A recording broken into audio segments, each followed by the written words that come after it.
Why should you care what I have to say about a book? Welcome to the depths.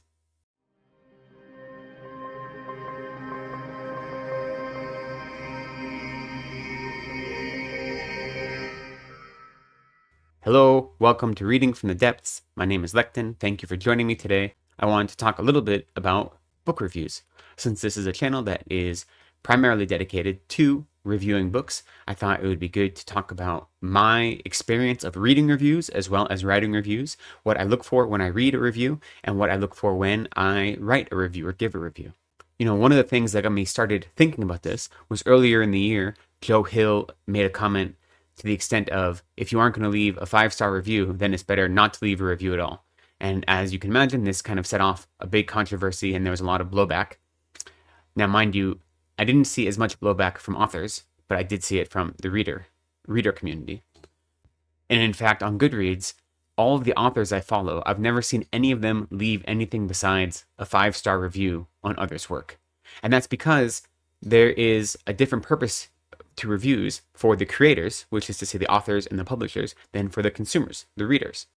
As a creator, the goal of a review is to get your work seen by others and put it in the hands of others.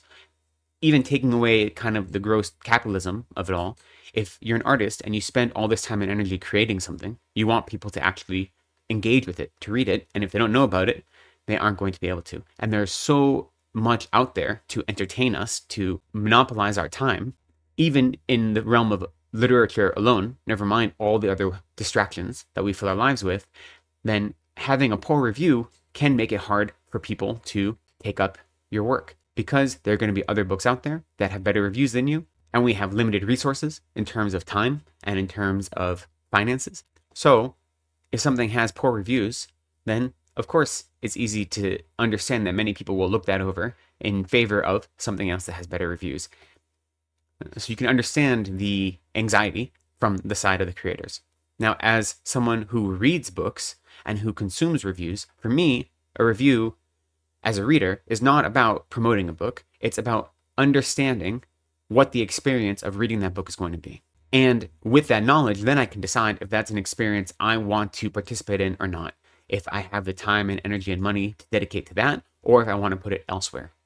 So as a reader, the goal is a lot different than as a writer.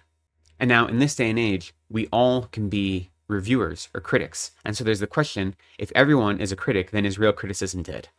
And I think it's a valid question. I think there's a distinction between a review and literary critique. I'm not trained in literary criticism, and the overwhelming majority of people who write reviews for Goodreads or Storygraph or who leave reviews on YouTube don't have any training in literary criticism.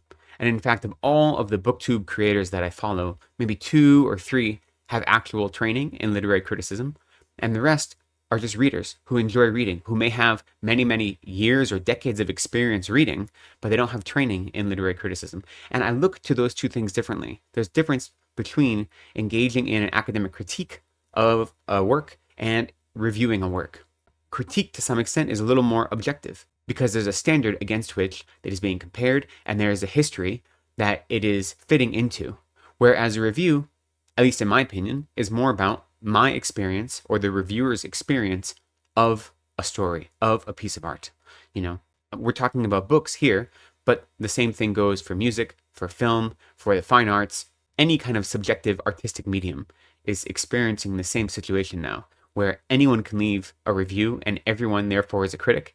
And so where do we find that dividing line between professional criticism and hobby reviewers? And does there need to be a line?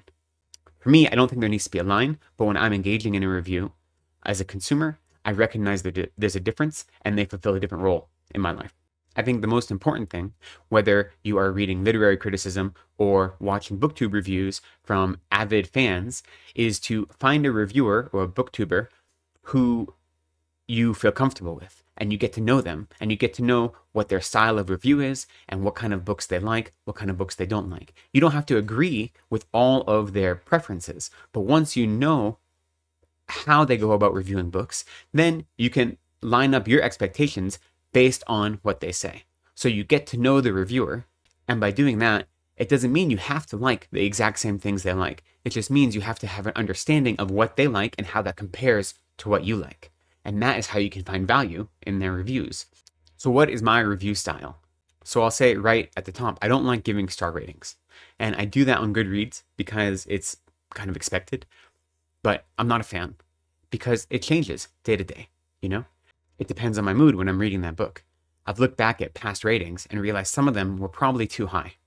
And maybe if I'd waited another week or month or year before writing that review, I might have dropped it. And on the other side, some of them might get bumped up. So I don't like star ratings because they're too narrow. For me, the point of writing a review is sharing my experience of reading this book, of participating with this artistic endeavor. And that experience is what matters to me. So I'm actually really lenient in my reviews. I want to enjoy reading. I want to enjoy this book. So even if it isn't a perfect book, I want to find something in it that makes me want to keep reading it, that gives me something to take away, that lets me think about it, you know? And that's my goal with reading. I don't want to read so I can critique. I want to read for enjoyment. So I'm very lenient in my reviews. I'm honest. If there's something that doesn't work for me, if there's something I don't like, if I think that something could have been improved upon, I will mention that.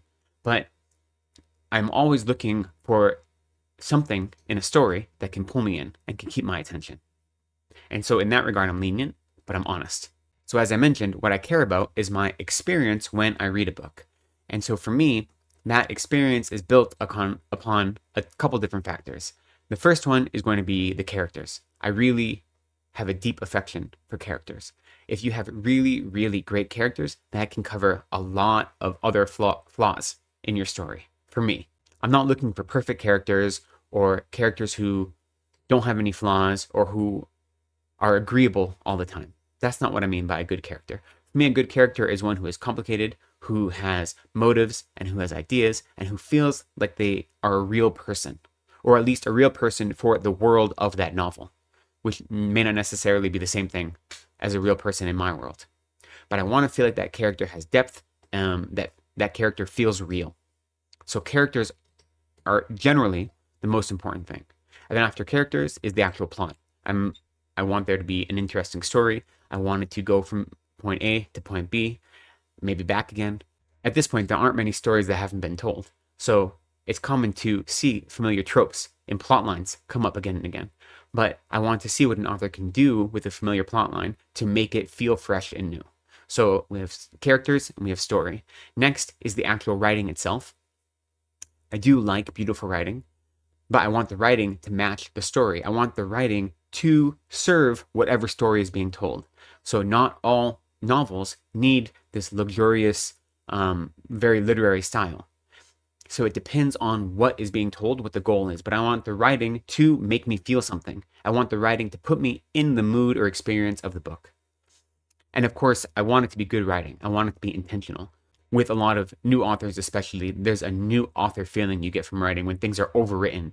And so that is a turnoff for me. So in that regard, I do want it to be well written, but that doesn't mean one specific style over another.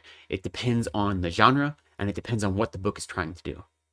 So character, plot, writing, and then to go along with writing is pacing. I want the story to follow a natural rhythm that makes sense, again, for that story. So it may be a story that wants me to be slow and meditative and contemplate whatever is being talked about, or it may be action that is fast-paced and it wants me to turn every page and never put it down. So again, there's not one particular pacing I want. I want the pacing to be in line with what the story is trying to say. So character, plot, writing, pacing, and world building. I want the world of the novel to feel real. Again, that doesn't mean like my world. I want it to be complicated and I want it to be interesting and I want it to feel like it is doing what the author wants. That it is working either with or against the character to make the story feel more lived in, you know? I don't want to feel a level of fabrication. So even in the most complicated worlds or the most far out, unbelievable worlds in sci-fi or fantasy books, they still feel real, even though the reality that exists in those worlds is magical and far away from my own reality. So I care about world building in that regard.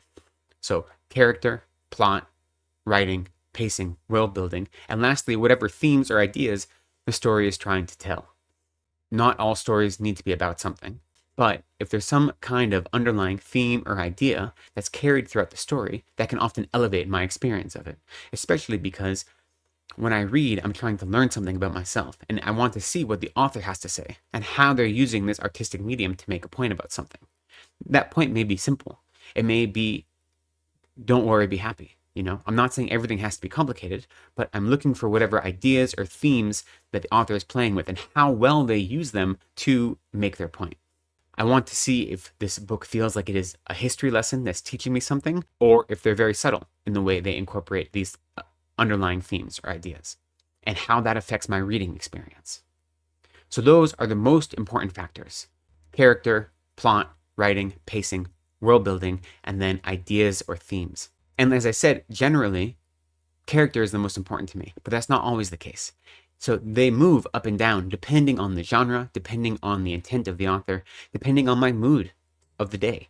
That's part of the reason I don't like giving a star review. I don't like giving something that's going to be set in stone. And that's what it feels like when I give a number or a grade to a novel. So instead, in my reviews, I like to explain how those different criteria are either met or not met, and how they affect my experience reading the book. Because again, I want to have a good time when I read. I don't want to take a book apart. I don't want to critique it. That's not my goal in engaging with art. I engage with art for the purpose of learning more about myself and learning about the world around me. So I'm not interested in hate reading something or reading something only for the purpose of tearing it down. I will say I'm still new at the format of a video review. I'm used to writing reviews, and so in my reviews, I typically don't write anything about the plot. I often don't even write the character names, because if you're reading a review of mine, you have the blurb from the back of the book on that same page, right next to my review. So I don't feel any need to repeat that information. Now, this format, video format, is a little bit different, so I'm still trying to figure out what kind of tone and how much information I want to give to make sure I give anyone that's listening to my reviews enough information to get my point across, but not too much information. So that's something I'm still working on, and hopefully I'll get more comfortable in this format, and I'll learn how to balance the difference between my written reviews and my video reviews. I care about reviews deeply, not because I enjoy writing them, but because I enjoy learning how other people experience the same art I do. I enjoy reading a review that brings up something I didn't even think about. My lens through which I engage art is uncommon to me, due to the privileges of my life and the traumas of my life and my spiritual experiences and my worldly experiences. And so that's not the same as anyone else. And so there are many people who live lives wildly different than mine, and I care about what they think about this art that I've consumed. So I read reviews before reading a book, but also after, because I want to see, what did someone else get out of this?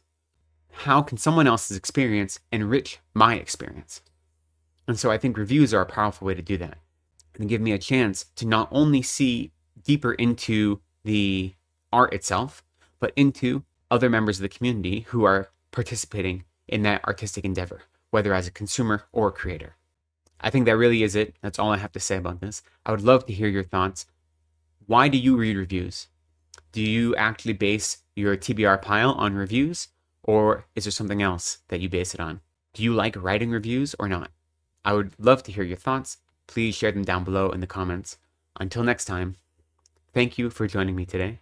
Be kind to yourself, take care of each other, and go slowly.